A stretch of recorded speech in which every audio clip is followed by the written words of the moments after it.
Ito naman ang ipinagpapasalamat ko kay Ryan Garcia at sa mga kasamahan ko sa Longganisa Club. Dahil ako tutok na tutok lang sa NBA, may alam sila sa college na lokal, sa college na Amerikano, sa FIBA. Ako tutok na tutok, hyper-focus ako sa NBA kasi. At heto na nga, ang kwento ng Davidson run. Noong 2008, isang maliit at halos hindi kilalang NCAA school ang yumanig sa buong college basketball world. Ito ang Davidson Wildcats. Walang superstar recruits, walang flashy program history, pero may isang baby-faced assassin na handang manggulat sa mundo. Dito nagsimula ang alamat ni Steph Curry. Ang kanyang actual playing years kasi pwedeng sabihin na ng iba na nagsimula ang alamat noong napakabata pa niya at sumasama sa mga NBA games sa kanyang papa. Pero dito nagsisimula ang kanyang pagkamamaw. Bilang number 10 seed, pumasok ang Davidson sa NCAA tournament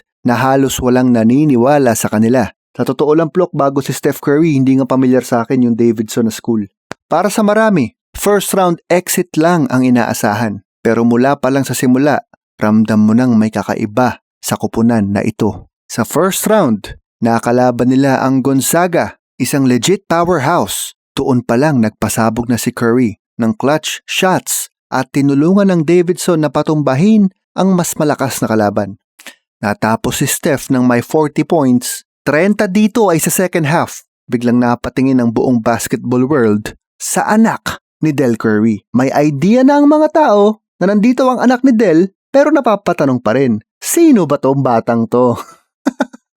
Sumunod ng Georgetown, isa sa title favorites at punong-puno ng NBA level players na may size at depensa. Isa sa mga standout players nito ay si Roy Hibbert. Pero kahit dinodouble team o tinitriple team si Curry, nakahanap pa rin siya ng paraan para makapuntos. Isa na namang 30-point outing para sa baby-faced assassin. Natalo ang Georgetown Hoyas at tuluyang naging Cinderella story ang Davidson. Sa Sweet 16 laban sa Wisconsin, lalo pang umingay ang Wildcats. Hindi lang si Curry ang bida, collective effort ang ipinakita ng buong team. Kahit natapos siya ng may 33 points, yung 37-20 second half ng team ang nagdala sa kanila sa panalo laban sa best defense in college that year. Dito napatunayan na hindi lang one-man show ang Davidson. Nasa crowd pa naman si LeBron during this game. Umabot sila sa Elite 8 at hinarap ang Kansas, ang eventual national champions. Dikdikan ang laban at halos muntik nga makagawa ng isa pang himala ang Davidson sa huling minuto. Dinoble si Curry sa last play at wide open tumira ng tres ang teammate niyang si Jason Richards.